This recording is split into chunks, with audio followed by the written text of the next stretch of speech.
I don't think you're ready for this, Kellie. I don't think you're ready.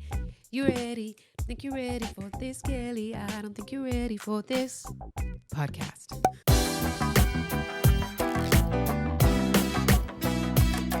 Hello and welcome to Hardly Working, the show about life, love, and labor, hosted by the couple that works, plays, and stays together.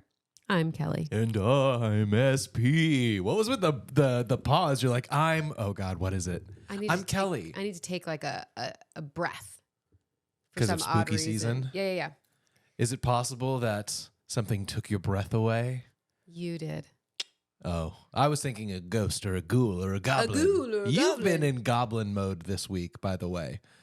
I don't know why. I was like, what do you mean? And I'm but like, then you remembered. I don't know why, but you were just gobbling it up. She was like walking around our house like a troll. I was sick. And I was walking around like a troll. Little goblin. You're like, the justification is You're totally that I right. was doing the thing. Yeah, I was sick. I was sick and I wanted to be close to my body. And sometimes when I do that, I like put my arms up like little T-Rex arms and I kind of hunch my back over and I pick my feet up a little bit more. It's legit pretty goblin-esque. It's like a shuffle. I don't know why I do that. The goblin shuffle. But I do it like the monster mash. We did the mash. Oh my gosh, I'm so glad you said that. You're welcome.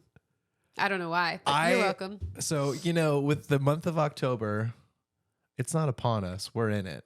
It's in us. I don't know what you'd say. It is upon us. It means it's happening. It's now. I thought upon us means like it's about to happen. The Christmas season is upon us. That means it's like coming up, right? I think it can be either. Like it's upon us. It's here. It's happening. All right, we'll go with that. Spooky season is upon us. I had a stupid idea last week where I was like, I think we should see who can do the most of the monster mash before not knowing the words. And you just did it. We did the mash. Not even that part. The beginning. The monster mash. Do you know the beginning though? I was looking in the lab late one night when my ears beheld fright.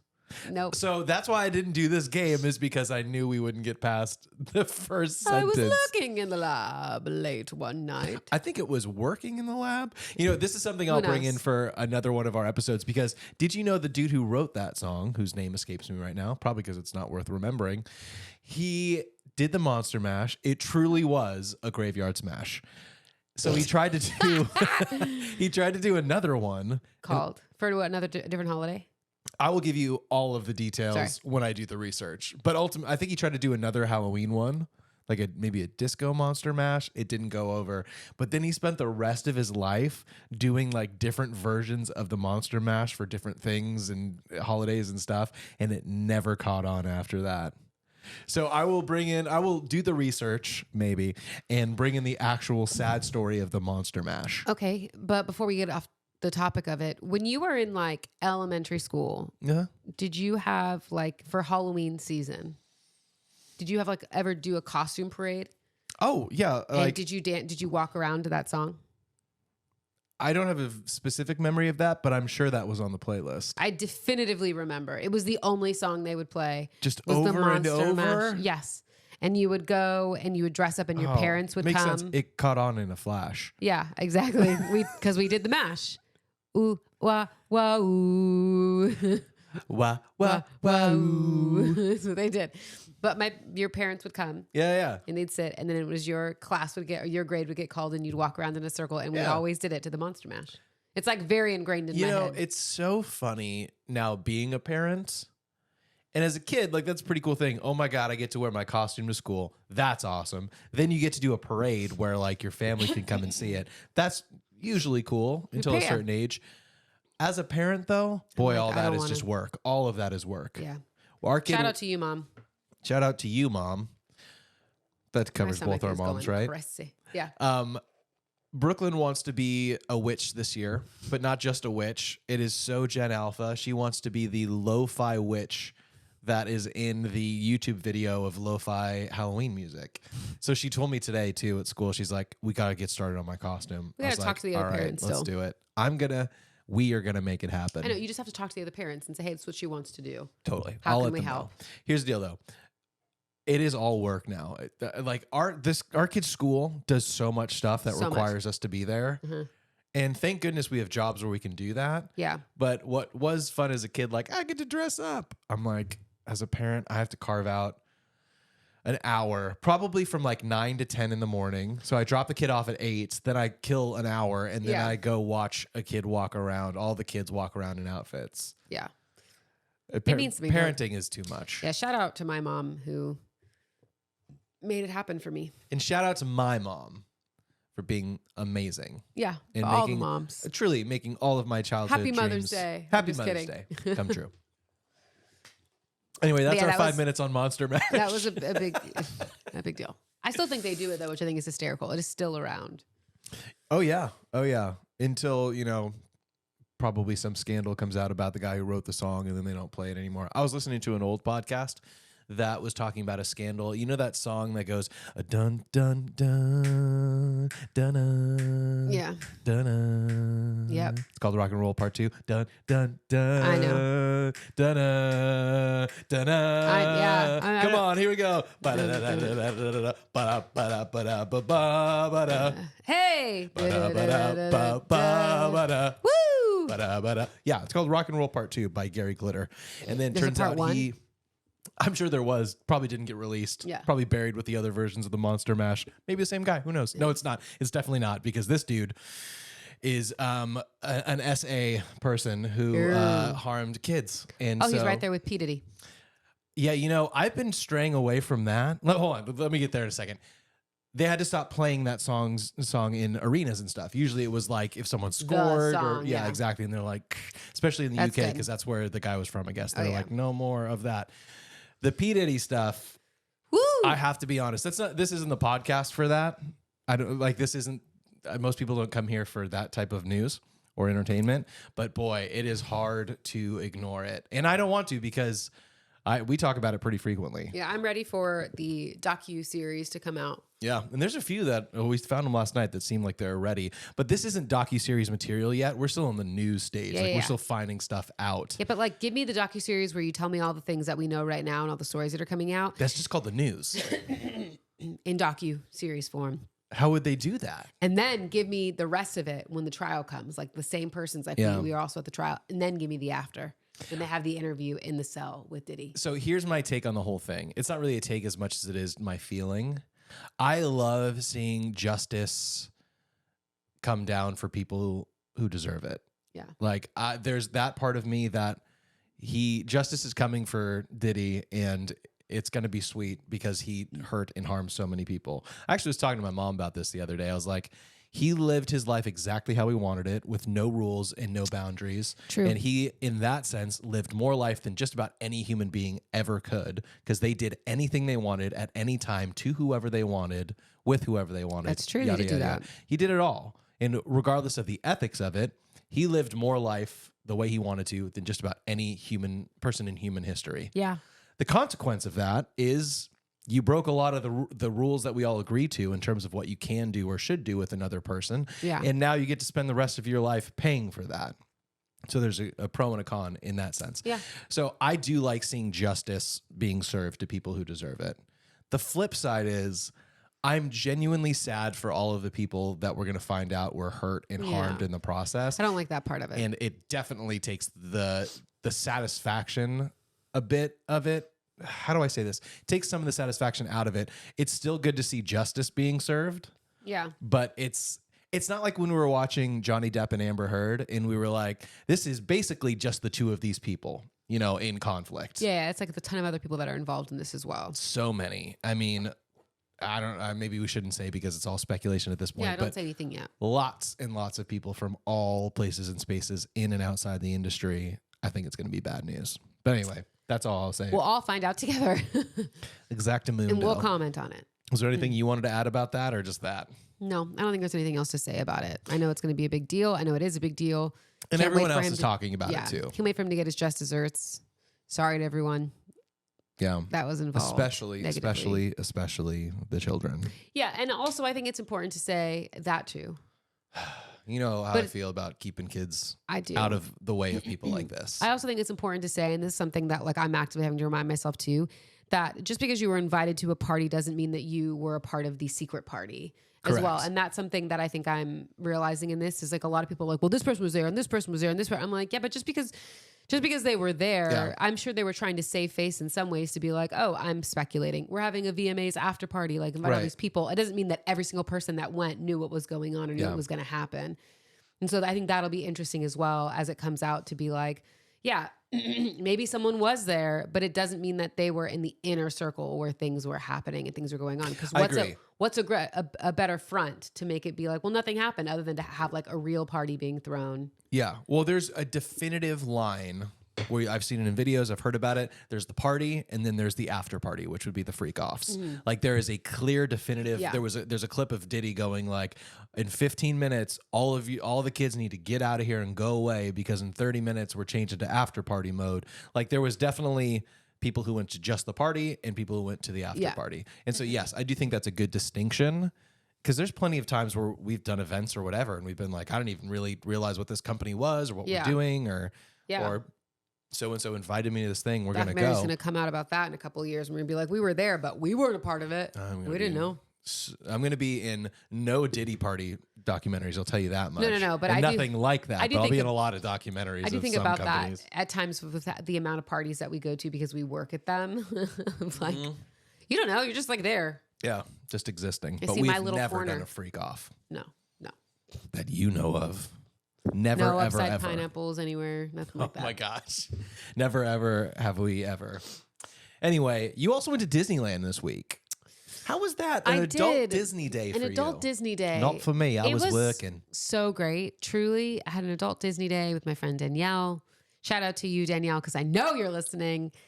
It was a blast. Truly, it's the first time I've been to Disneyland as an adult with no kids in years. Yeah. Mind you, I have a blast with Brooklyn. She's old enough now that she can go on rides, and it is so fun. But there is something different about going with another adult who, like, we're just like talking about adult things and we're enjoying Disney days and we can do whatever we want. Like, we stopped and we got food and the food we wanted and, decided to get out of lines. We didn't want to be in the line. It was just, I don't know how to explain it. It was just like nice. Freedom.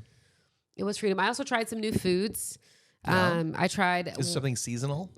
Like Halloween seasonal food or just new food in general? I didn't try any Halloween seasonal food, which I am thinking about right now in this moment, and that's kind of a bummer.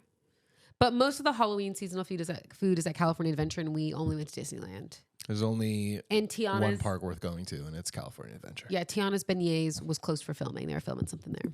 Oh, that's fun. Well, thankfully, we got beignets from your mom and dad. Yeah. They brought them back from Louisiana that's right. Which were great. Thank you so much. Thank you. Shout out for those. But I tried the new Black Calf coffee in Star Wars Land. Everyone was saying it was 10 out of 10. Danielle and I agreed. Not so much. How much is it out of 10? I think we gave it like a 5 or a 6. Whoa, that's pretty significantly lower. It was it was more like watered down coffee, but I also, when I went up to get my coffee, like they had a couple that were already made. I think if it would have been made fresh, it would have been good. It had Cocoa Puffs at the top, which is what saved it.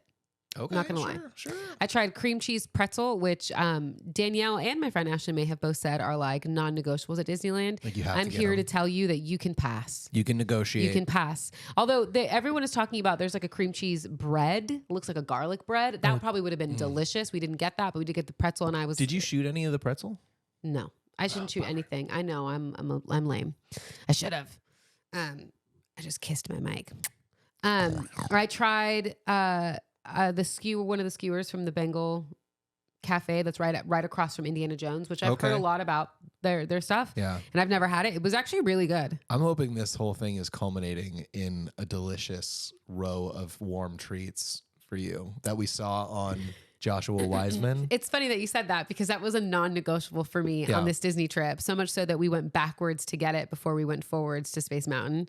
And we even sat at a table with 2 older ladies that I don't even think I told you about that asked if they could sit at our table. Of course, but, I need to hear this. They just introduced 3 months ago warm, freshly cooked, baked chocolate chip cookies at Harbor Galley. Seems that is like a right no-brainer. across from Haunted Mansion. And let me tell you, they are everything that you'd want freshly baked chocolate chip cookies to be. They were hot. They were a little bit crunchy, but also soft on the inside. They were truly delicious. You can buy them in a 6-pack or a 13-pack. I only got the 6-pack. Proud of you. We shared it. It was seriously like so good. The best sweet little treat you could ask for. And I was like, I'm definitely bringing Brooklyn back here to get these. It was amazing.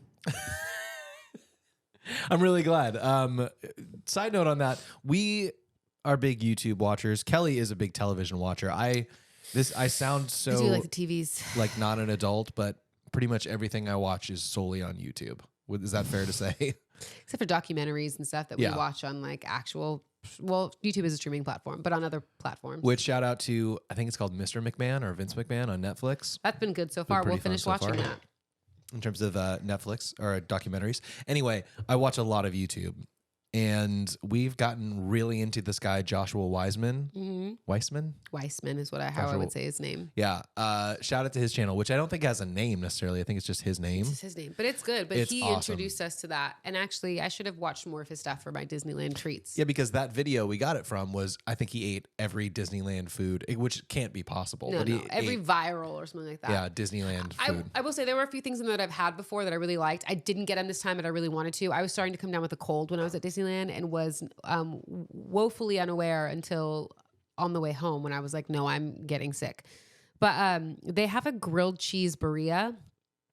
Oh, that does not sound good to me. It is so good. Truly. You had it? I didn't have it this time. I had it with Brooklyn last time we went, but it is like a salsa verde with like it must be, I guess, pork in like a sourdough bread, and it's with cheese and it's cheesy and you dip it in. Oh, it truly, I didn't know what to expect. It was so good. Dang. I'm not a big burrito guy, but I would try it. But you would have liked it. You don't have to dip it though, because it's then good it's just a grilled cheese with stuff inside of it. Yeah, you know, I'm a grilled cheese purist too. I am just raining on this parade. I will say I understand. And as someone who is also a grilled cheese purist for the most part, it was really, really good. Are you a purist, or were you the one who sabotaged my whole life by having me dip ketchup or dip the grilled cheese in ketchup? I am, but that would still be a purist. No, it's not. There's just cheese inside of grilled cheese is what you're referring to when you said purist. Ketchup. But you're right. I am. Good. Yeah. But it was really, really good. And I was going to get it this time, but I just wasn't hungry enough for it. And so I didn't do it. But we did get something from the Rose Tavern for breakfast. 10 out of 10 would say never need to go there again for that. Oh, good. Like it was not good. Yeah. Don't do it. But you can fill up your water there. Negotiable. Now, I'm not going to tell people at Disneyland not to do things. I'll just be like, it's negotiable based off of that one thing you said. I was on the hunt. This is so boring for everyone that doesn't care about Disneyland. I was on the hunt for a very specific, I had a really good working month, and I was going to treat myself to this really, really cute sweater that I've been seeing around. Mm-hmm. And I, for the life of me, could not find it. Props to Danielle, who was encouraging me to keep looking for it. We must have gone into at least 4 or 5 shops looking for it. You're so lucky, because if I was there with you, I'd be like, I know. You can. Well, after the second one, I was ready to give up. And she's like, no, let's just go. It's right there. Let's just go. I did not find it, and that's okay. But we did fulfill tradition, which was to get caramel apple. Yeah, and she knew. Danielle was like, don't you have a tradition where you get caramel apples? I was like, yeah. She's like, good, because me too. I was like, yeah. Starting now. So we went and got caramel apples, and then had this guy tell us that we should go to the tiki bar and get alcohol, or get like alcoholic beverages at this place, and then go to the Disneyland Hotel. He talked to us probably for 10 minutes, and Danielle and I were like, wrap it up. Could be fun. Maybe next time. And he would not get the hint. It was great. Was he hitting on you guys? I have no idea. I told Danielle, I was like, I thought he was going to offer us a free drink, in which case I would have been like, yeah, let's go get a drink. I was like, I'm not just going over there to buy it. A drink sounds great. I'm single, by the way. No. Hey, let me throw this out there too, because you're like, I had a great month for my business. I was going to treat myself to this thing. Yeah. You also did that the night before when you and Shim were out to dinner, and then you bought some new... What are they? Uggs slippers? Oh, I did buy myself some new Ugg slippers. Where did you guys go to dinner, by the way, too? I don't even know. La Popular. Oh, hit or miss. How was it? It was good. That's good. It's been hit or miss with us. I was proud of myself. Nice. I got fajitas, and we got guacamole, and then I got a prickly pear margarita. I guess that makes sense for La Popular. It was good, yeah. What were you holding on to? Food. I was going to say my favorite part about getting my caramel apple, though, was there's a Disneyland worker named Bob. Okay. This is so weird. He's like an older gentleman, and he's always at the downtown Disney. Marceline's Confections, I think it's what it's called. They're remodeling it, but he was there the last time I was there with Brooklyn. Both times we were down there, and then he was there this time, and I recognized him. He's just such a sweet guy. Aww. He was like, "Come join us in 3 months when we open back up. It's gonna be bigger than ever. Enjoy that caramel. Oh, you're so nice. He's Good like to see a lifer. You again." Probably.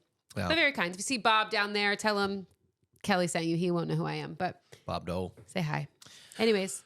Well, you were working though. Yeah. I won't spend too much more time on that. Sorry, I took so much time on No, Disneyland. it's good. It's good. I flew up to San Francisco, really quick gig. Honestly, not really worth mentioning. It was mostly soundtracking and background music for a cocktail party. Yeah. Which, hey, sometimes you get really straightforward, simple gigs. And sometimes those gigs are in the 95-degree weather in direct sunlight, and you just burn for 2 hours. And then the sun goes down and you do the rest of the hours in the shade. So that's the long and the short of it. Yeah. But and then you came home to a very sicky girl, which was me for 4 days. Well, I came home to no one. That's true. My mom and I got lunch and hung out, which was nice. We haven't done that in a bit. And then you were at Disneyland. So. And then I came home and was sick for 4 days. That's true. Which was, I know it's so boring.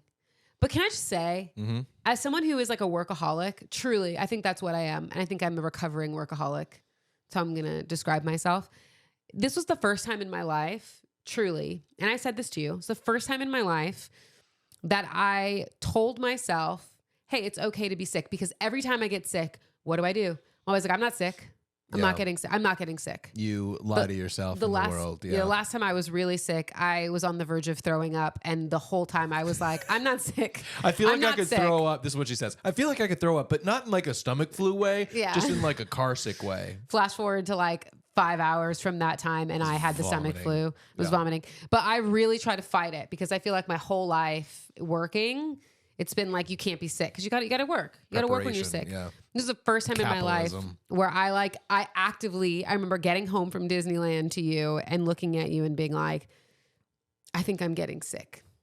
You honestly didn't do that? It must have been the next day. It was like you waited till the next day. You're like, maybe I'll take a NyQuil. I think I told you I didn't feel good though. I was like, I don't feel good. You took a ZQuil the first night. Yeah, I didn't have any NyQuil. I had to pick up Brooklyn the next day. So I was like, we're going to go to Target and get you some stuff. And that's when you started feeling better. We got you some actual Dayquil, NyQuil. Yeah, but I was feeling like itchy throat. So I was like, oh, I feel like this is the start of me getting sick, but I don't know. And then I was sick for 4 days. But it was the first time that I let myself be sick. And I listened to my body. I took many naps. I hung out in the bed, just watching TV and resting. And it was the first time, truly, in my life that I can remember since like probably when I was in school when it was fun to be homesick. You know? That I like gave myself permission. So if you need it, because it's sick season, give yourself permission. It's okay to be sick. Yeah. You don't have to keep working. I didn't answer any emails. I booked a gig through text message and was like, I'll reach out next week. Pretty incredible. And then I slept. I slept a lot. There's your permission for sick season. But speaking of seasons, really, really fast. I did it. Soup season, girl. Soup season. You've been rocking it. I'm so weird. Hit us with the soups real fast. I don't think we talked about them. I've made 2 soups on soup season, but I have more that I'm going to make. So I've made a new soup that both you and Brooklyn really like. It is a Marry Me Chicken soup. Yes. And it's so good. Tell us what's in it. Quickly. Onions, parsnip, carrots, celery. You got chicken stock or chicken bouillon with water. You got tomato paste, noodles, and chicken.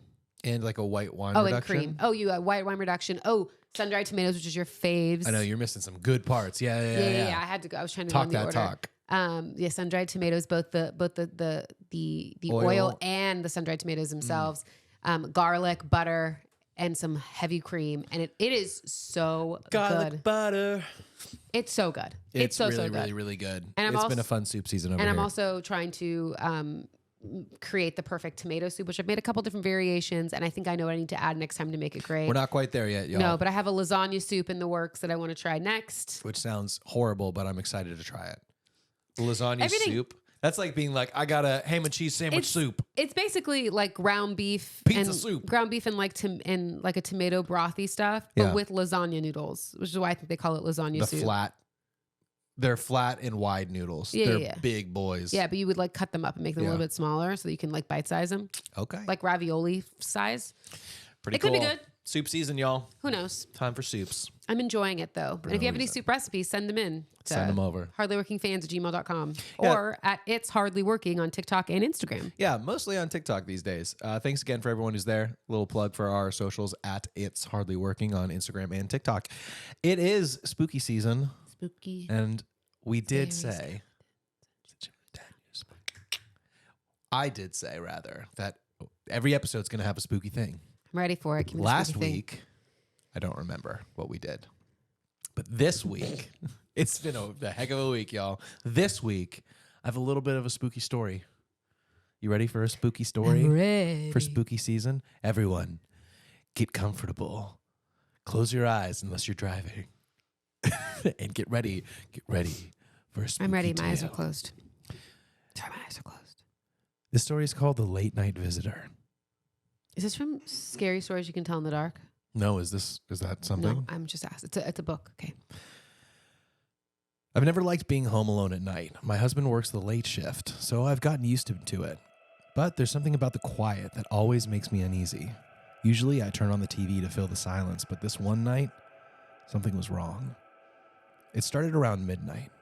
I was sitting on the couch scrolling through my phone when the TV flickered, just for a second, but enough to make me look up. The screen went black, then flickered back to life. It was strange, but I shrugged it off.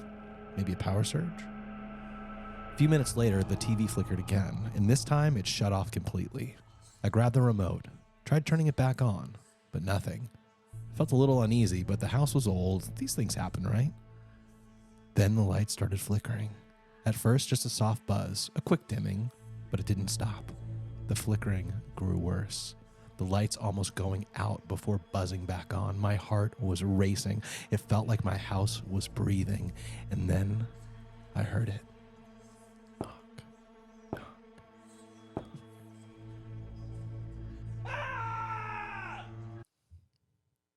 Sorry, I was scared. I know you were laughing.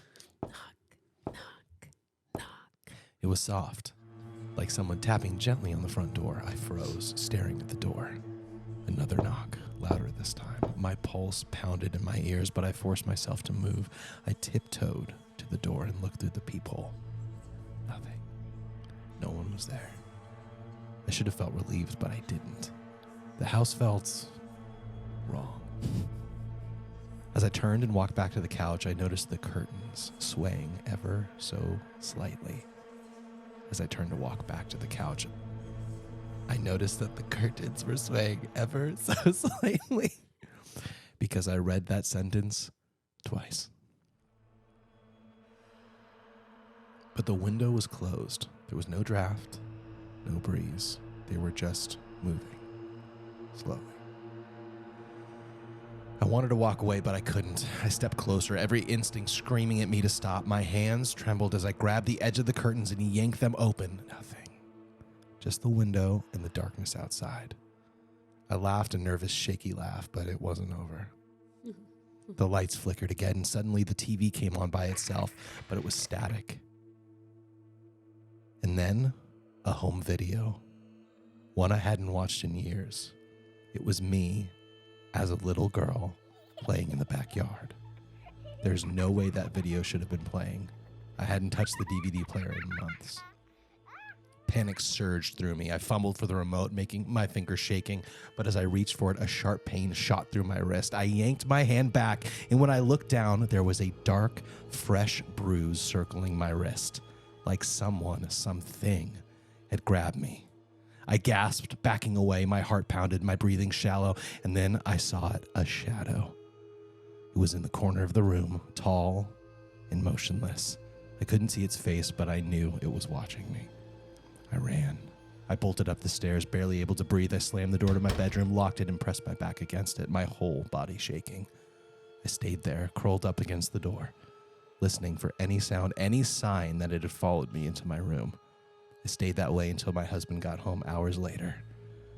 I don't know what it was that night. I never saw the shadow again, but I still feel the bruise sometimes, like it's reminding me that it's still there somewhere in the house.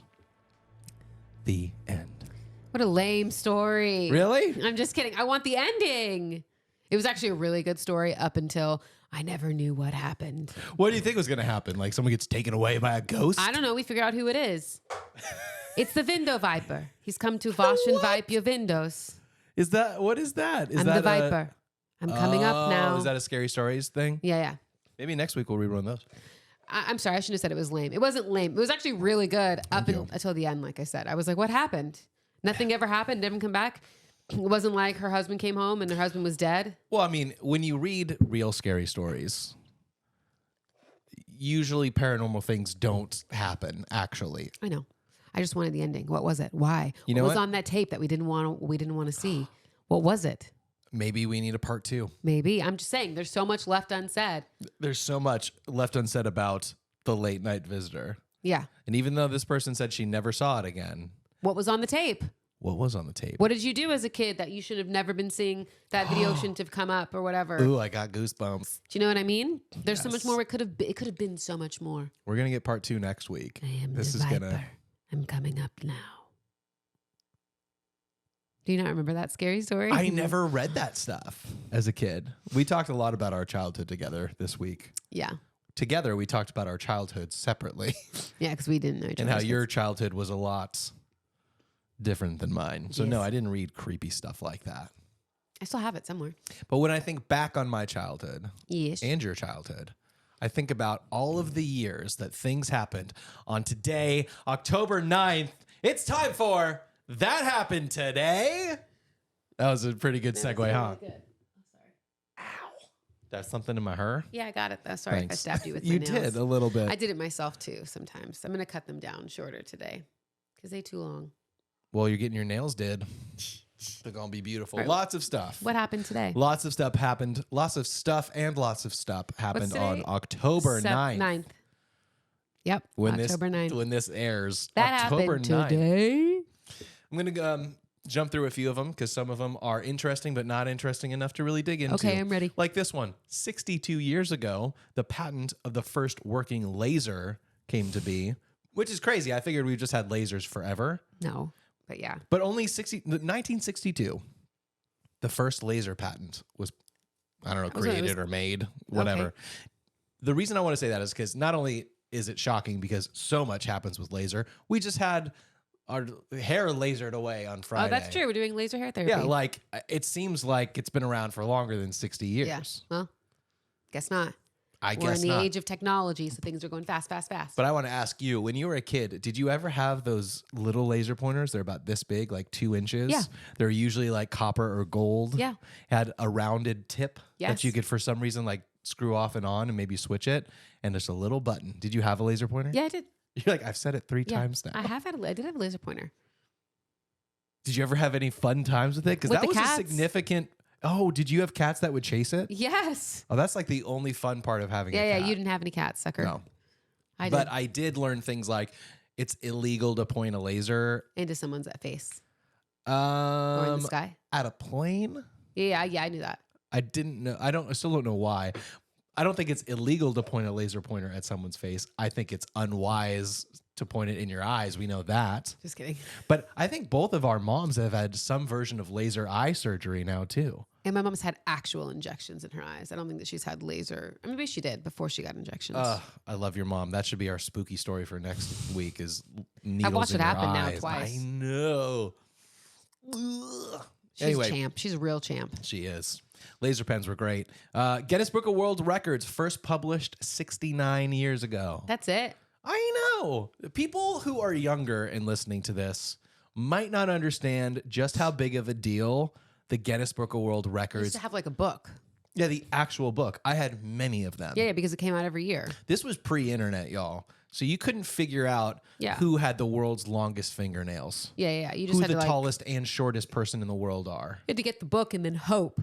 And then spend like all your time flipping through it to be Yeah. like, this is amazing. Let's read a paragraph on the person who's eaten the most Coney Island hot dogs in an hour. Like whatever it was. It was a book of oddities. Yeah, it and was weird. Accomplishments. But Maybe. I freaking loved it.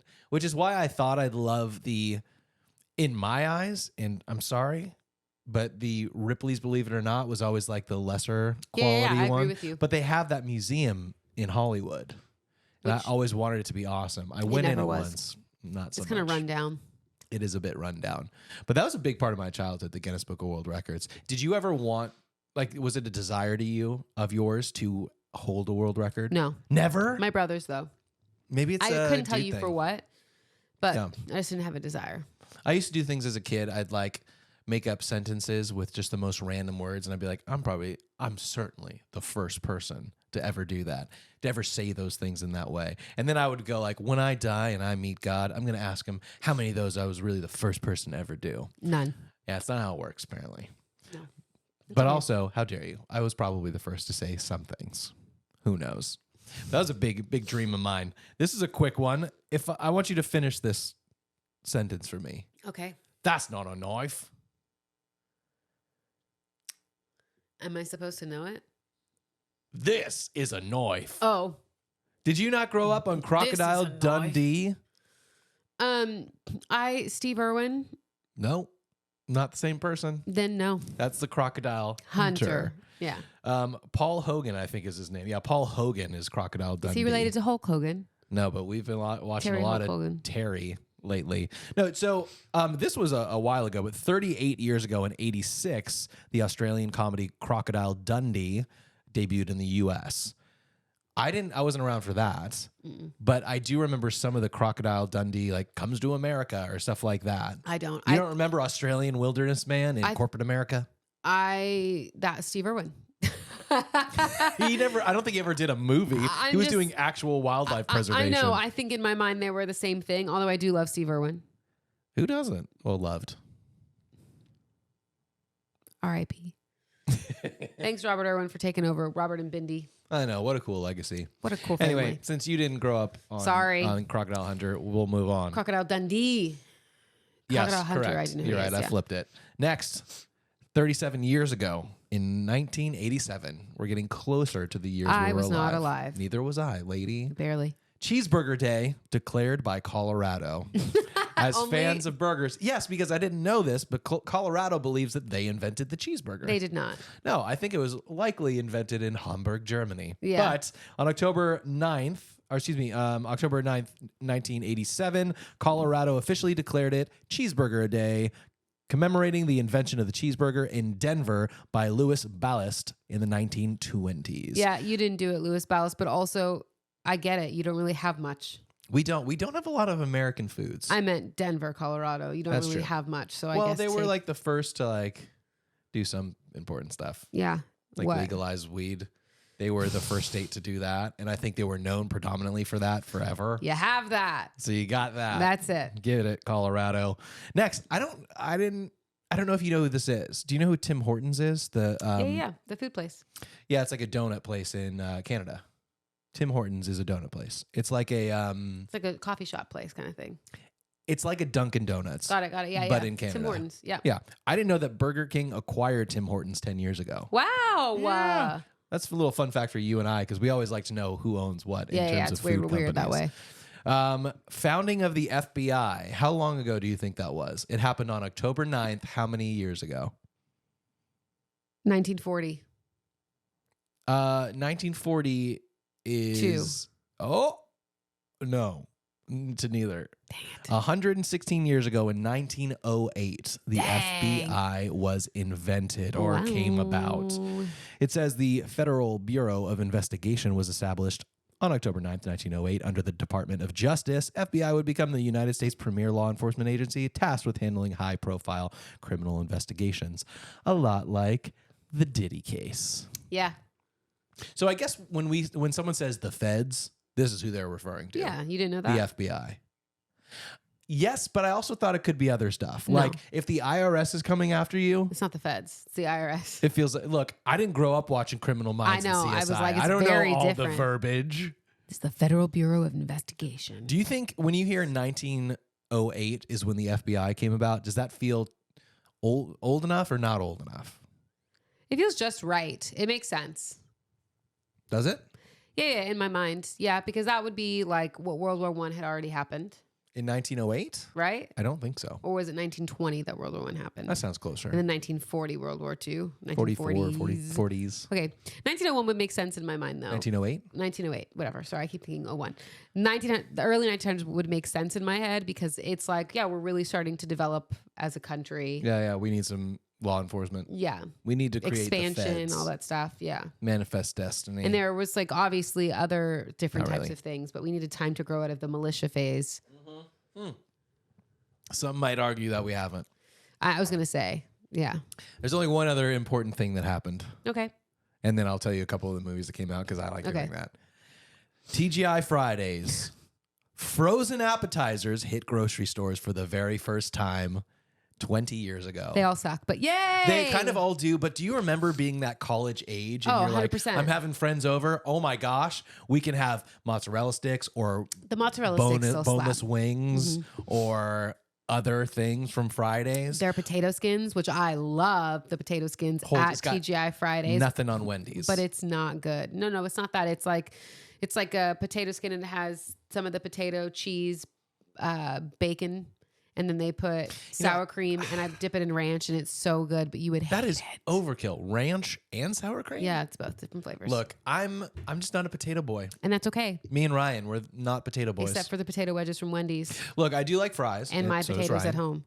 Yes, but like a baked potato? I know you do not like baked potatoes. Who is that for?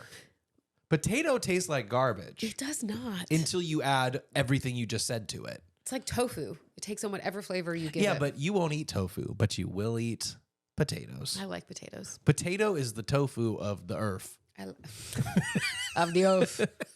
Of the oath. Okay, hit me with some movies that came out. All right, real quick. 30 years ago, Pulp Fiction came out, which Wow. was hugely iconic Quentin Tarantino film. The Never seen it. Princess Diaries, a miracle's happen once in a while. When you believe. Shut up. And Sorry. number 3 is going to come out here soon, too. That's awesome because what I wanted to do right after I sang was say it's actually the Princess Diaries 2 that came out? That came out 20 years ago, the same year that TGI Fridays frozen appetizers hit stores. We were blessed with Anne Hathaway's second reprise, I guess first reprise Of the Princess Diaries. What a great movie. Is it? Because we were just talking about watching this with Brooklyn. I do want to watch. We started watching Descendants with her, and she loves it. I think she would like The Princess Diaries. Well, now we know what to do. So that means the first one is like 20-something years old. 23 years old. And Anne Hathaway looks like she hasn't aged a day. She looks great. Yeah. Yeah. She would have been on my celebrity crush list, I think, like growing up. Yeah. I think so. It's a short list because I don't really care about the stuff, but she does look great. I don't know how old she is now. 100? No. She looks great. She looks great. Great. Still on the list. Any more movies? Couples Retreat. I don't know if you remember this movie. I do remember Couples Retreat with Jennifer Aniston and that other guy. Wow, really close. There are another guy in that. Yes, like you said, Jennifer Aniston, not in it. Not in Couples Retreat? No, it's Kristen Bell, Vince Vaughn, and Jason Bateman. And Jason Bateman and someone else. Faison Love was in There's it. another girl. It says Vince Vaughn, Jason Bateman, Kristen Bell. I do love Kristen Bell. The movie follows 4 couples as they try to repair their relationships during a tropical vacation, Yeah. resulting in plenty of laughs and misunderstandings. First of all, we were talking about this, not this movie, but the idea of if you think a vacation's going to save your marriage, then you're in a really bad spot. Remember we talked about that earlier this week? Yeah. I really had high hopes for this movie. And my buddy Jordan, actually, there's a Guitar Hero section, and he programmed the Guitar Hero section, which I thought was kind of cool. But and I'm a big Faison Love fan. You might remember him as the guy working at the department store in Elf. Yeah. He's Buddy's boss. Yeah. What does he say? He's like, today. John Favreau's in it too. John Favreau's in it? Yeah. I Vince do Vaughn, like John Jon Favreau, Favreau. Jason Bateman, Kristen Bell, Faison Love, Kristen Davis, who's from Sex and the City, Tasha Smith, Ken Jeong. Okay, sorry. Good. Lots and lots. I really had high hopes for this. I think you're thinking of an Adam Sandler movie, by the way. Yeah, I am. Like just similar premise. It's like The Wrong Missy, but it's a similar premise to Couples Retreat. yeah, and that was. But better, I do remember Vince Vaughn Retreat. is who I was thinking of. Isn't that funny? In my head, I was like, it's that guy, but I can't remember. This his is name. still the dodgeball era where he was like really popular and all that kind of stuff because it was 15 years ago. But I do love Kristen Bell. Real quick, the last two we'll talk about. A Beautiful Mind came out 23 years ago with Russell Crowe in 2001. Wow. That was one of those movies as a kid where I never really watched it, but it was a big deal. Yeah. And I don't think I can't remember a movie. Maybe Oppenheimer was one of those like serious dramatic movies that everyone was like, you have to see it. That's kind of like what Beautiful Mind was when I was a kid. Everyone was like, this is incredible. Yeah. I don't know why. That one, I Am Sam. Yeah. All kind of like those type of movies. Yeah, I don't know that they really make those movies anymore. Those types of movies. Dunkirk, Oppenheimer, you just said it. I didn't say Dunkirk, Beetlejuice. I'm just kidding. It's a joke. And lastly, because it's spooky season, the Texas Chainsaw Massacre 2 debuted 38 years ago. I'm not about that life. Me either, but it is spooky season. And if you're a fan of spooky stuff, particularly horror movies, the Texas Chainsaw Massacre series is one of the scariest? I'd say most important series of horror movies to like set the groundwork for horror now. Like you don't get Hills Have Eyes or Insidious Wax Museum.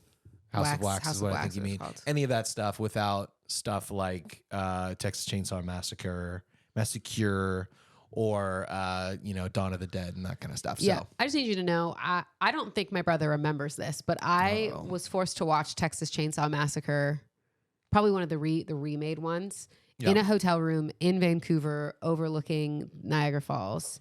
No, or maybe this was in Vegas. You're not in Vancouver because Vancouver is on Toronto. the opposite coast. It was either in Toronto, Tim Hortons, or Vegas, but it was on one of our trips. I like distinctly remember I would share. Obviously, my parents would have a room, and then the brothers we would all share our own room, connecting rooms, but we would share it. And I remember he didn't want to go to any of the arcades, and he wanted to watch a movie. Is Sean or Ryan? Ryan. Yeah, I never met an arcade that Sean doesn't want to go to, so it has to be Ryan. Ryan was very strategic with money. Mom and Dad would give us $20 to go play, and he would pocket like $5 or $10 every time, and then we'd play with the rest of it. Whenever we were done. So he was like, $5 for me. Now $5 for all of us. Everyone gets $5. Just me and him, but now we'd normally. have 10. Yeah. Where's Sean? Sean was probably too old to come with us when this was happening, because Sean is 7 years older than me. So it's probably he was like in college or whatever. Really? Interesting. Okay, so it's just maybe you and not, Ryan. or maybe he was somewhere else. Who knows? So he was like, he'd like pocket $5 and then like give you $7.50 and him $7.50. This is a different trip than the Texas Chainsaw Massacre. Texas Chainsaw Massacre. What is it? Massacre. This is when we were in like Laughlin, but we would like walk down like the strip in Laughlin and do that. But then at least once he would buy me a Starbucks, and that would like even it out. Really? He's not going to remember any of this. He's going to be like, that's not true. Ryan's got a great memory. And I'm like, no. I know you pocket us up. And that was really smart. For me as a kid, I was like, I want to play. Oh, you think he doesn't know that you know that he pocketed cash? I have no idea. We're going to find out though when he calls me and tells me. This is how we're going to start letting things out on the podcast. We'll just say things about our friends until they bring them up. Yeah, basically. Just kidding. Don't do that. No, but he did make me watch Texas Chainsaw Massacre in a hotel room. And I remember not being very happy about it because I was really scared. I am not a scary movie fan. Mm-hmm. Thrillers or like mind ones where you have to like people die and you have to like process through like Kingsman or Argyle or well, not Argyle. Kingsman? It's different. What's like Knives Out or like a whodunit Glass kind of Onion or Murder on the Orient Express. Any of those ones, I'm like all in it. But you start A Haunting in Venice. Yes. Well, you didn't like that one, but I did. But you start to give me ones like, I don't know, my least favorite movie of all time. Human Centipede? Yes. Or Texas Chainsaw Massacre or Halloween or any of those. Is that what it's called? Halloween? Yeah. Like, I'm not in it. Yeah. House of Wax, not in it. I've seen it, but never have to see it again. Yeah. Do you know what I mean? Oh, I know what you mean. But speaking of scary movies and people dying, have you heard about the little thing that's happening in Columbus, Ohio with a famous TikToker? Not really. I mean, I've heard bits and pieces. Yeah. So but here's what happened. I got a video of it on TikTok, but it was clearly like 50 to 70% of the way into the story. Yeah. And I was like, I got too many missing pieces. See ya. So are you going to bring me up to speed on what I'm going to happened? bring you up to speed. So here's the deal. All right, spooky season, y'all. As Let's much get as I spooky. can. Here's the deal. So this TikToker from Columbus, Ohio, who truly felt like her house was haunted. Like random things were happening. TV was turning off and on, different things. Like our story. Things on her desk were moving. And she's like, I didn't do that. Like the story we just read. Like the story you just read. Truly. She thought like her house was haunted.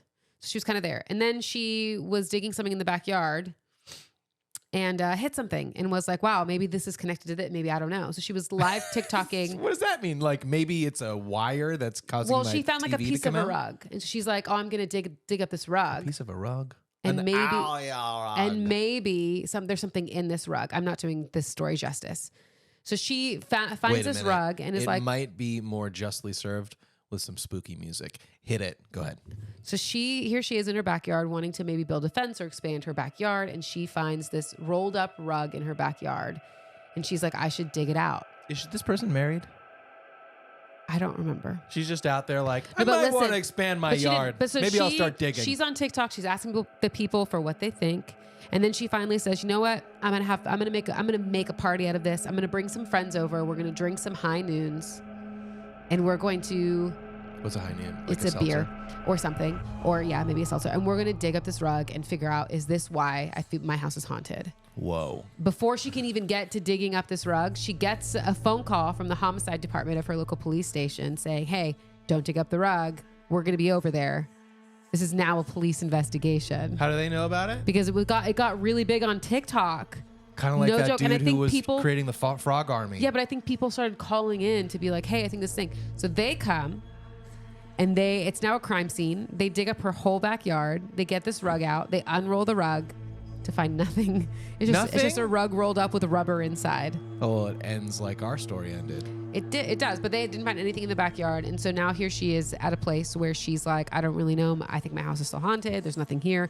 But what makes this story better is that the conspiracy theories around like what it was in this rug or what's happening. Some people are like, why roll up a rug? Why would you roll up a rug and dig in your backyard? Why don't you just discard the rug? Like maybe it's the beginning of a crime scene.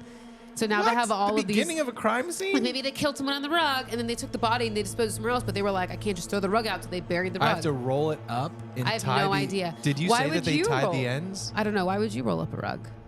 Because that's the only way to effectively get a rug out of someplace. But you're going to bury it in your backyard versus like... There's a world in which people just threw trash in their backyard and over time, or hurricanes, Helene and Carl, or whatever the next one that's going to hit Florida is, where like things just fly places. I saw a whole house in Asheville It was floating down the street. rolled up with something inside, with rubber inside of it, like intentionally rolled up and buried back there. I don't know. I think it was a crazy story. I'm going to keep following along. I'll give you updates if there's any updates on that. But I was like, that's crazy. I think it needs to develop because I'm interested. Okay. I want to know what happened. I'll keep We're you gonna figure it out updated. in the next version of maybe Maybe. the next version of the story we were just reading. It has that in there. Yeah. Yeah, I will say as of 2 days ago, they said that they're done investigating, but we'll see. Yeah, right. Now we need Crime Talk podcast I know, I'm to ready get for on it. Anyway, thank you for your spooky story. I enjoyed it. No, you didn't. And no, I did. I did. Spooky season. I wanted more. I know there wasn't know? any more. I wanted there to be more, but there wasn't. That's the problem I looked up this morning to see in if there my was life. more information. Nothing. Well, it's a good spooky story. Let's see where I want to start. Oh, you told me about this. I wanted to follow up with it. I'm not the biggest Taylor Swift fan in the world. I do know that. You might be. Top 1% of our listeners on Spotify. Mm-hmm. You told me a story about a dude who paid $4,000 at an auction. For a signed Taylor Swift guitar. Now, having done quite a few auctions in my life or been around them, that's a decent amount of money, not an astronomical number, but still, like, It's a lot of money. if you have $4,000, laying around to buy basically just a guitar. Spoilers, by the way. A lot of these guitars, I work with a lot of bands and stuff, like professional people that you would know. When it's corporate stuff or fundraising, they just buy the cheapest guitar from Guitar Center or whatever and have them sign it. Like, Yeah, it's not even, not worth It's not anything. like Because the their point thing. is to make money. yeah, exactly. So they're like, this guitar was $80 and it was signed by somebody Or important, so now we're going to sell it for $1,000. It's an authorized Taylor Swift guitar. Right.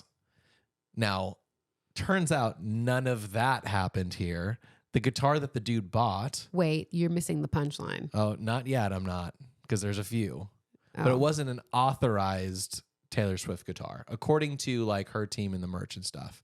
So this dude first paid $4,000 for something that's not even authorized, but a signed guitar. Then, I don't know if you even knew this, he took a small hammer and brought it up on stage. Yeah, and he smashed it on stage. Yes, when you told me he smashed it, I assumed he just picked it up and smashed it like a rock star. He did it in front of people, made a whole spectacle of it. Yeah. And I forget where this happened. Do you remember what state this happened in? Was it not in Tennessee? Oh, it shouldn't be. She should be like have a lot of fans out there. Well, that might have been the point. Well, here's what it says. A man, for some reason, smashed up a guitar with a hammer in Texas. Texas, that makes sense. In Texas, because he thought it was signed by Taylor Swift, but it was not, in fact, an official Swift certified guitar, nor was it signed by the singer either. So he spent $4,000 to smash Taylor Swift guitar because she supported Kamala Harris, because she endorsed Kamala Harris and not Trump, only to just waste $4,000 over nothing. Now, this isn't a political podcast, as you might guess. I was like, you're an idiot. To pay $4,000 to smash something just to prove a point. She doesn't care. She doesn't care. And by the way, the dude wasn't even listening. It was a guitar with a signed CD insert. So imagine those plastic little the CD things that you open up and it's got like the lyrics or whatever. Yeah. That's what was signed. He wasn't even paying attention. Was that really signed by Taylor? As far as I know, it says it was. Dang. But the here it is. Presented the guitar with a signed CD insert, but the guitar itself was not signed. Now, it's also worth mentioning that when he did this, everyone in the room cheered. Oh. So it was everyone was on the same page. Again, not a political statement. Well, political statement by him, not by us. But to spend $4,000 hard-earned, not even hard-earned, dollars that you could put into making your family's life better, making the world better, it was worth it for this bit that ultimately blew up in your face. What was the auction for? Was it for good? I mean, was it for gain? It was for good. Hold on, it did say, whoa, you ever have those moments where you just lose hearing in one of your ears? Yeah. Yeah, I just had that. No. It was an Ellis County wild game dinner. So I suppose it was a charity. It was a charity auction, which is what they said. But that's perfect. So $4,000 went to a charity. How great for you to make yourself look like an idiot and have all the Swifties come against you. Good. Oh, here it is.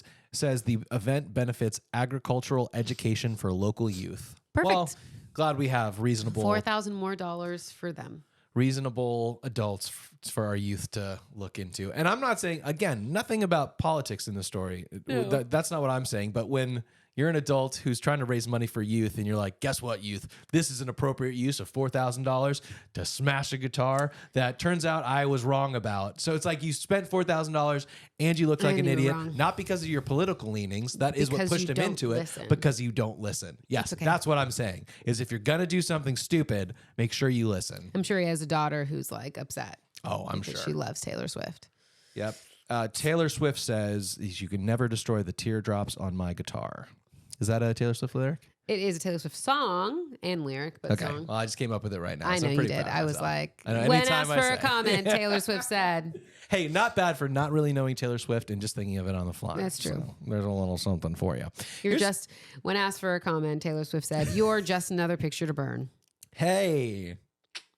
The man was very upset when he brought the issue to authorities. He was told to simply shake it off. Thank you. He did not fill out the form to get the item at the auction.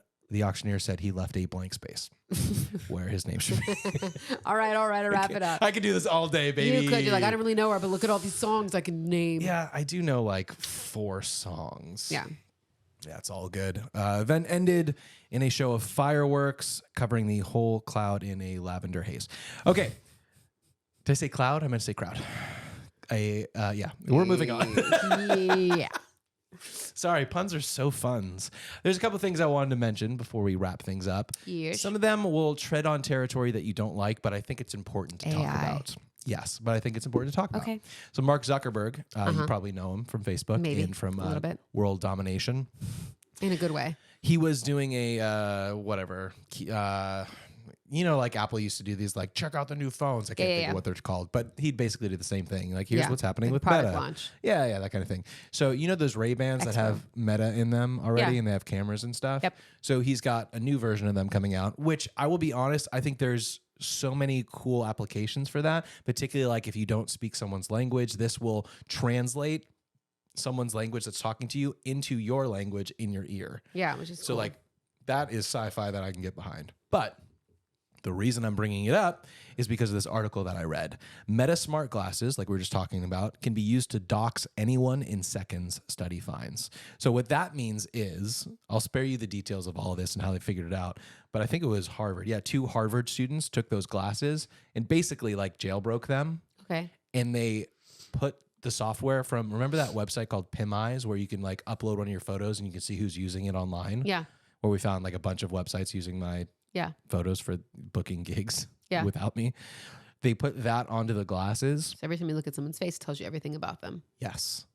So first of all, sounds kind of cool. You're like, oh, I know that's sounds Kelly. Scary. That the privacy concerns, and not just like when you're imagine being in a crowded area or just on the street or the my mall. address, my Totally. phone number, my so credit you're card looking around. information. Every face you see, it now has their name above it, and then who knows what else. Their job status, their relationship status, the amount of money they have, their debt, their social security number, their criminal convictions, which actually could have good and bad implications. But it's just another reason why I think this AI and that type of tech needs to have regulations, because all of our personal data is out on the internet. Like everyone at some point signed up for something that used their phone number, their email, their actual address to get it shipped to, your birth date. Yeah. Like everything's out there. Yeah. If you have glasses where put in the wrong hands or on the wrong face, someone could be at a Starbucks looking at everyone, getting all of their information and figuring out who to prey on. So I think it's a very potentially scary thing. That's true. Spooky season. I would like to see them have teleprompter abilities, in which case I'd buy them for you so I could upload scripts and you could have them on and be reading off your glasses. That'd be pretty cool. That'd be a nightmare for me because that already happens. I know, but when you're on a gig, like how cool you could actually walk in front of the crowd and not need to be right next to your computer or have an iPad. Yes, that part would be cool. I was thinking of the scary part because this happened 2 weeks ago in Orlando. Be proud of me for thinking of the cool part. Yeah, but Kelly was like, I'm updating your script right now as you're saying it. So on a Google Doc. Yeah. So I'm like, what's up, everybody? Coming up next. And it's like writing on the page, is this person to talk about this? I can't imagine if that was just on my face and I was trying to like interact with people, but also read brand new material. It'd be a fun challenge. You're pretty good at it. Well, thank you. If anyone's qualified, you are. I am qualified. All right. There's a couple more stories I have, but there's one that I wanted. I'm kind of between two. I think I know what I want to do because we're already in the scary future. Okay. And I'm not going to advocate for stuff, but this is actually something that I'm very excited about. Okay. I'm sure you probably haven't read this article, but there was an article that came out this week where a group of scientists have taken a fruit fly. Oh, God. Everyone knows what a fruit fly is, right? You bring in some bananas or something. Yep. You might call it a gnat. They're so small. Yeah. But they fly. Their brain, the size of a poppy seed. Oh, damn. That small. Okay. As of this week, a group of scientists have mapped every neurological connection in a fruit fly's brain. Do they think like we do? Yeah. They're like food, mating, food. I'm just kidding. No, but so they spent all this time mapping all the connections and created a digital version of a fruit fly. Oh my God, they can clone it. Let me read the article title. Scientists have traced 54.5 million connections in a fruit fly's brain. By tracing every single connection between nerve cells in a single fruit fly's brain, Wow. Scientists have created the Connective, a tool that could help reveal how brains work. That's crazy. Yes. So I was like, this is already really interesting. So what I did, though, was I went into ChatGPT and I said, hey, are you familiar with the science in this article? And it was like, yes, of course. Yeah. And so I said, great, let's fast forward and pretend that it's 10 years later. Let's pretend that it's 2034, and let's assume that scientists have taken this information and used it to figure out things about our brains, in diseases, in collective consciousness. Give me the scenario in 10 years based on this research of where we're at. And I got really excited. Here's what it said. First, improve diagnosis and treatment of neurological disorders. Wow. We could get in 10 years with this fruit fly brain mapping, an understanding of diseases like Alzheimer's, Parkinson's, and epilepsy. That's cool. And there, you may be able to find better ways to treat that. You might be able to find early detection tools to try to help it before it gets to a damaging place. Yeah. Next, stroke and heart attack prevention. Wow. AI and neuroscience combined may create real-time monitoring systems capable of detecting precursors to major life-threatening events like strokes and heart attacks. Wow. That's pretty exciting, right? Mm-hmm. 3, this was my favorite part, mental health breakthroughs. A decade of connectonomics or connectomics, whatever, the connective thing I told you about. Research in this could radically improve our understanding of mental health conditions like depression, anxiety, PTSD, and even schizophrenia. So you can understand that, maybe catch it, treat it, all that kind of stuff. Understanding imagination and consciousness. This was interesting. It might help understand how imagination works, but the collective consciousness, I was like, in 10 years, would we be able to like communicate with each other just brain to brain because we understand how brains work? And the answer is no. There's no collective consciousness yet in 10 years, which I was like, you know what? I'm pretty much okay with that. Yeah. Anyway, so it goes on to do a couple other things, but I was like, can you imagine if this fruit fly neuroscience research actually helps detect or do early detection or preventing things like strokes, heart attack, early signs of Alzheimer's? Like, wouldn't that be amazing? That is amazing. I hope it was worth the wait because I know it had some AI and I know I had to find it. It's pretty cool though. I mean, it could be a really big deal. I'll be curious to see when that happens. I'd rather more positive things like that happen than the negative things that are happening with technology and stuff. Yeah. So I thought that was really exciting and interesting. I don't understand. No one understands how imagination works. But I'm glad we have imagination. Pete Holmes got a great bit about it. He's like, your consciousness just goes places. Like, check if you have to pee right now. Go ahead. No, seriously. I do. Me too. But we weren't really thinking about it until our brain or consciousness went down and was like, 70%. We need to wrap this up so we can go to the bathroom. Yeah. Amazing. I love consciousness and that kind of stuff. So thanks. We went a little bit off of what we normally do. That's okay. I think it's interesting and cool. I was excited. Do you have any Unpapa pins today? Or are we skipping? Oh my gosh, I forgot about Unpapa pins. Yes, let's hit them fast. Chasing the dream job is a romantic trap. The real goal is thriving without burning out. Yeah. I really thought we were at the end of the show. I forgot. You want to work to live, not live to work. I agree. And I'm realizing a big thing for me as I get older that it really isn't the cliche. It is the cliche that it isn't about the destination. It's about the journey. It's about finding joy in the moment because you're probably never going to get to the dream job or the place you want to be. Yeah. That's just, the journey to get there should be full of joy. Yeah. And that's why I keep saying like, we should plan out like a vacation where we get to go and enjoy the fruits of our labor. Yeah. Vacations are hard for you. They're very hard. But I enjoy the fruits of my labor this week. That's with true. You getting to chill and enjoy our rent, as we say. Yeah. Instead of just staying inside or we didn't do anything. No, we did. That's true. We enjoyed our rent. But I also hope that we'll go on a vacation here soon. Yeah, maybe. Like a proper vacation. Maybe not. Anyway, next one. QR code linked digital menus are better than paper/traditional menus. No. I think I agree with you on this one. I would rather, unless the paper menu's nasty, I don't like getting handed like a crumpled up food covered menu. No. That's gross. But like a normal plastic menu, I think I'm still down for it. The paper or the QR codes are great. They don't always update those though. So sometimes the things on there aren't actually accurate and there's no pictures or anything like that. Like they don't do, it's not like one for one. I like having an actual menu in front of me and we're probably part of like the smaller percentile that likes that, but I like it. I will say that I actually don't care if it's digital or physical as long as it does have pictures because I'm just a child and I want to see what it looks like. Yeah. I want to see. Not everything, but like some of it, yeah. 2 more real fast because I know we both have to go to the bathroom. That's okay. Adulthood should actually be considered starting at age 25 and not 18. I agree with that. Me too. I know that you what a weird metric. Yeah, I know that you get to vote at 18, and so I totally understand you can still do that. But most, like half of the 18-year-olds are still in high school nowadays, and so I think it's been like I was 18 for my last semester of high school. Yeah, I think it's interesting that 18 is like the marker for that. But what else can you do at 18? You're an adult. Cool. You can get drafted for war and you can vote. What else? It's all just. Can you buy cigarettes at 18? Maybe. But then you can't do any. Then at 21 is when you can drink. Yeah. And then at 25 you can rent a car. And that really is the and mark probably of some adulthood. other stuff.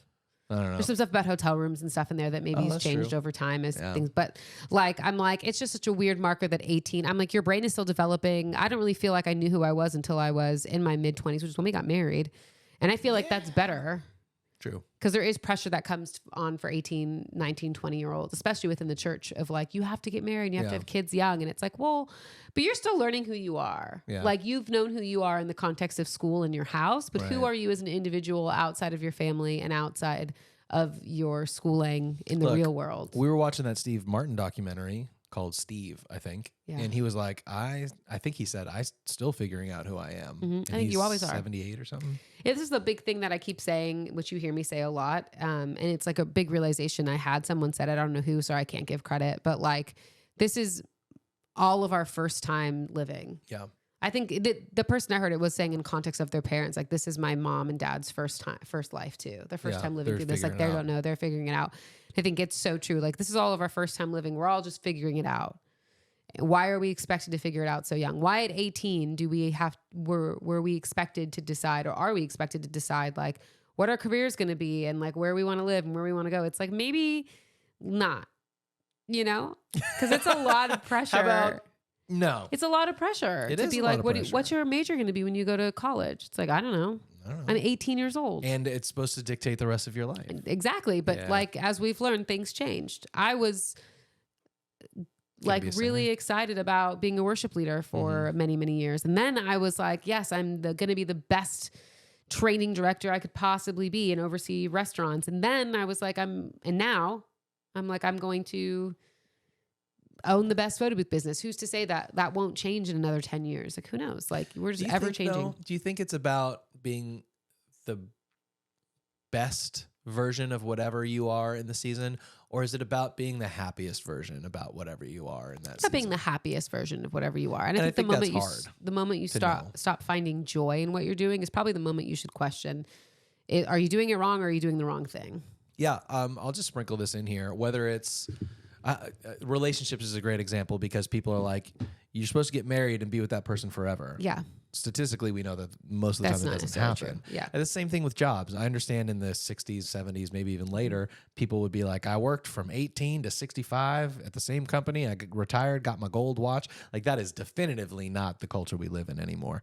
And so to expect that any one person should be the same thing their whole life is crazy. Yeah, it is crazy. We're ever changing. Yeah. And the more information we get and the more people we meet, I guess just information, the more our minds change and the things that used to define us change as well. Yeah, because like the more information you get, the more you have to process and reevaluate who you are, where you are, what you believe. Right.